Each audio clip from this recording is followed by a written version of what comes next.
Hi, Assalamualaikum, and it's me, your English language teacher, Teacher Mona Aftinawati. Okay, welcome to our grammar lesson for today, and we are of course still in Unit 1, Family Ties. Okay, so let's take a look at what we are going to learn for today. Okay, this is from your textbook, page 9. We are going to take a look at present simple and also present continuous.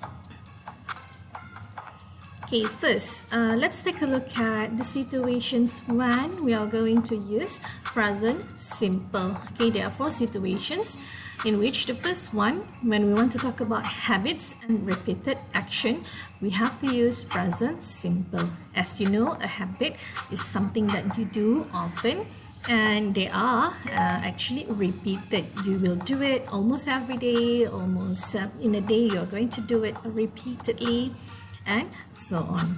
Okay, the next situation is we are going to use present simple for permanent situations. Okay, permanent is something that might last until the end of the time. Okay, it is there, it has been fixed, so it is permanent. Okay, scientific facts. Definitely, we are going to use present simple because when it goes to facts, there is it is something that going to last for a long time as well, just like permanent situations. And then we have future actions. But these future actions, even though it's future there, but we are going to use future present simple for future actions that has been included in a timetable or which is already scheduled. Right, so let's take a look at the basic form of present simple. Okay, what is the basic form?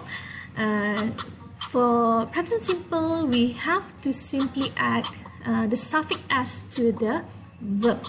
But before that, you must know, you have to know your singular and plural. Okay, here in my slide, I have given a table. Okay, this is what I have usually teach to my students. Okay, S is for singular, P is for plural, while the N here is of course noun, and this is the verb. Okay, singular. Let's take a look at singular noun first. Okay, singular noun. So in a singular noun, we do not put the suffix s, but we are going to put the suffix s to the singular verb. Okay, for example, teacher Mona. There's only one of me, one teacher Mona. So teacher Mona, known as teaches. Okay, teacher Mona teaches. Okay, we put s to the verb. While plural, okay, let's say you have so many teachers. Yes, my teachers. Okay, you have to add s to the noun. Okay, teachers, my teachers. Okay, my teachers teach. We should not put the letter s. We should not add any suffix to the verb. So basically, for plural noun, we are going to use the base verb, the basic verb. All right. Okay, so for further understanding, let's take a look at the examples. All right, let's take a look at the first situation just now, habits and repeated actions. Okay, I have 2 examples for each situation so that I can show you the difference on how to write a singular verb and also how to write a plural verb. Okay, number 1, Tasha enjoys uploading Instagram stories every day. Okay, so we have Tasha, which is a singular noun, and she enjoys. Okay, enjoys here, you can see I put s to the verb enjoy. So Tasha enjoys, singular noun, singular verb. Okay, so we know that it is a habit, it is a repeated action because there is every day here in the sentence. Okay, sentence number 2, second example. Okay, the English drink a lot of tea. Yes, I know here the word English doesn't have S to it. Okay, but this English is actually referring to the English people. Okay, so therefore we already know that the English is a plural noun. Okay, so since it is a plural noun, therefore we use the basic verb, the base verb, drink. Right? Now, second situation, permanent situations. Okay, let's say number one, the big tree shades my house. Okay, it is a big tree because we know that it has been there since ages ago. It was planted way back in, let's say, in the year 2000, and it's now a big tree. So we can say that the tree is going to be permanent there, shading the tree. Shading the house. All right. Okay, second example, his parents. Okay, parents here, of course, it refers to mother and father. Okay, his parents worked at a bank. Okay, since that is their profession, a banker, so we assume that they are going to be permanently work at a bank. All right. Okay, so let's take a look at the second set of examples. Okay, scientific facts and also future actions. Okay, let's take a look at scientific facts first. Water boils. Okay, I know water is uncountable noun, but since it is an uncountable noun, so we assume that it is in a singular noun. Okay, so water boils.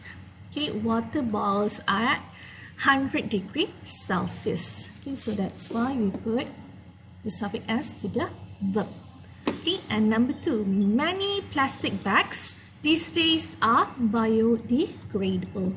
Okay, so we are referring to many. We know it's many, so it should be plural now. Plastic bags, do not leave out the s. Okay, and we use are, the be verb are for plural verb. Okay, and then the last one, future actions, which is based on a timetable or a schedule.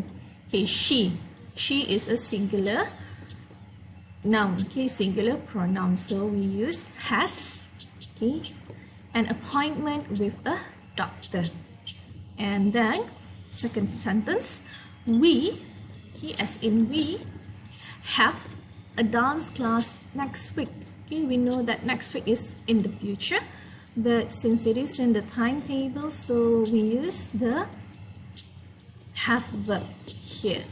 Okay, it is in so it's a basic verb. Alright, so we are done with present simple, examples of sentences for present simple. But let's take a look at few types of verbs first. Okay, we have do verbs, we have verbs, and also be verbs, which I have included in my example of sentences just now. Okay, so for singular, for do verbs, you know the word do, right? Do is actually a verb. Okay, so singular verb for do is does. Okay, just remember when it goes to singular, it's as, single, one. Okay, so you must use those verbs with as. Okay, remember that. Okay, and while for plural verb, the do plural verb is do, of course. Okay, no as. Okay, just the basic verb. Okay, the base verb. And then we have verbs as well. Okay, have verbs. Okay. For singular, of course, we are going to use has. There's an as here again. And then for plural, we are going to use have. Okay. And then be verbs. Okay. So what are your be verbs? Okay. These are the present form of be verbs. We only use and for I. Okay. For singular noun, we are going to use is, and for plural noun, we are going to use are. Okay. So please, all of these are very important for you to remember, okay, to work on your grammar. Okay, so now let us move on to present continuous. So when are we going to use present continuous? Okay, there are 5 situations in which we are going to use present continuous. The first one is for actions happening now, like what I'm doing. I am explaining my slides. Okay. And we also have temporary situations compared to present simple just now. Present simple, we are using it for permanent, but this one, present continuous, we are using it for temporary situations. Okay, we also have future plans. Okay, annoying habits, something that annoys you, and also changing and developing situations, but in the present time. Okay, let's take a look at the basic form first on how are you going to write your present continuous. Okay, basically you must know again, you must know your singular and your plural. Okay, for singular noun, how are you going to write your singular verb? Is you have to put your be verb first, followed by verb included with ing. He is talking, is working. Okay, for plural noun, you must use are, the be verb are, followed by a verb included with ing. Are sleeping, are wasting, and so on. And you have to remember we use am only for I. Okay, I am talking, I am explaining. Okay, verb plus ing. So this is the basic form of present continuous. Okay, here are the examples. Okay, number one, actions happening now. Okay, the baby is crying. It must be hungry. Okay, so the baby, a singular baby, one baby. So we use is, and then we put ing to the verb cry. Okay, so at the moment, the baby is crying. Okay, number three, as what you are doing at the moment, we are listening to Teacher Mona's explanation. So we are plural, is plural noun, so we use are, listen, included with ing, added with ing. Okay, we are done with the first one. Second one, temporary situations, meaning it's going to last for a period of time. Okay, well, once you are done with it, so that's it. Okay, a temporary situation. For example, number one, I am saving up for a car.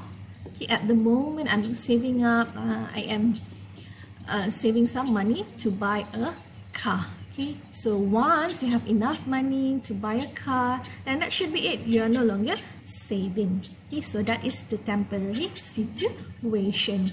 Or another example for plural noun, Mary and her friends. Okay, Mary and her friends, of course, they are definitely plural noun. Okay, Mary and her friends are eating. We use are.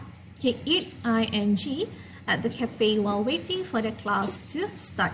Okay, once they are done, once the class is going to start, so they are going to stop eating. Alright, future plans. What do you want to do in the future? Okay, number one, the example is the boy. Okay, it's a singular noun. Okay, that's why we use is and verb added with ing. The boy is planning to quit the school play. Okay, at that moment, he is in the school play, but he is planning to quit it, okay, in the future. Alright, and second example, what are you doing at the weekend? At the weekend here tells that it is in the future. But here the question asks, what are you doing?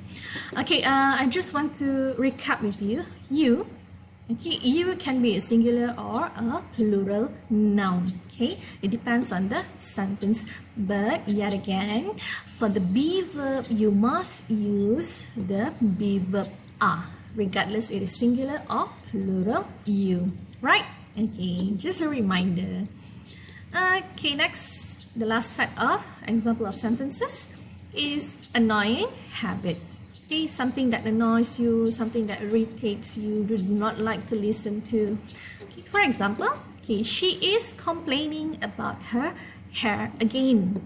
Okay, she's complaining about her hair again, and you are sick of listening to that complaint. Alright, so she is complaining is the annoying habit. Okay, the second sentence, you are always interrupting me. Okay, this interrupting is the habit that you do not like, that annoys you. Okay, and last but not least, changing and developing situations in the present time. Okay, when we want to talk about something, a development at the present moment, we are going to use present continuous. Okay, but pardon me, sorry, I accidentally came up with two plural sentences here. Okay, plural nouns. Okay, families are becoming smaller and smaller these days. Okay, this is from your textbook. Okay, it wants to show you that families, the big families, are now getting smaller and smaller. Okay, that is what's happening at the current moment. Okay, and then second one, we are having another phase of movement control order. Okay, there is a development, there is a change. Previously we were in CMCO, but now we are in movement control order. Okay, there is a development. Okay, there is a change there. Okay, so that should be it for present continuous. Okay, now let's take a look at another one. Okay, so this is stative verbs. Okay, this is just an additional in your textbook on page 8. Okay, at the bottom it mentioned about stative verbs. So what are stative verbs? They are actually verbs that describe a state rather than an action. Okay, this is not something that you do, but this is more like a situation or how something is. Okay, we use these verbs in simple tense. Okay, we normally use them in simple tense. Just simple one. I love you. We say I love you. I love you. Okay, we do not say I'm loving you. Okay, the normal for it is we usually use them in simple tense. Right. So let's take a look at some examples. There are a few types of stative verbs such as possession, sense, emotion, mental state, and also other types of stative verbs. Here are some of the examples that you can see. Well, like the word have, own, possess, and so on. Touch, taste, okay, emotion, you love, you like, you wish, you value. Okay, so these are just the examples. You can go through it, you can read it one by one. Okay, you can even try to come up with a sentence using these stative verbs. Alright, this is from Google. You can always Google them. Okay, so that should be it for today's lesson, our grammar lesson on present continuous, present simple, and just a little explanation on stative verbs. So that's it. Thank you from me, Teacher Mona. I'm signing off. Wait for my next video. Okay, bye. Thank you.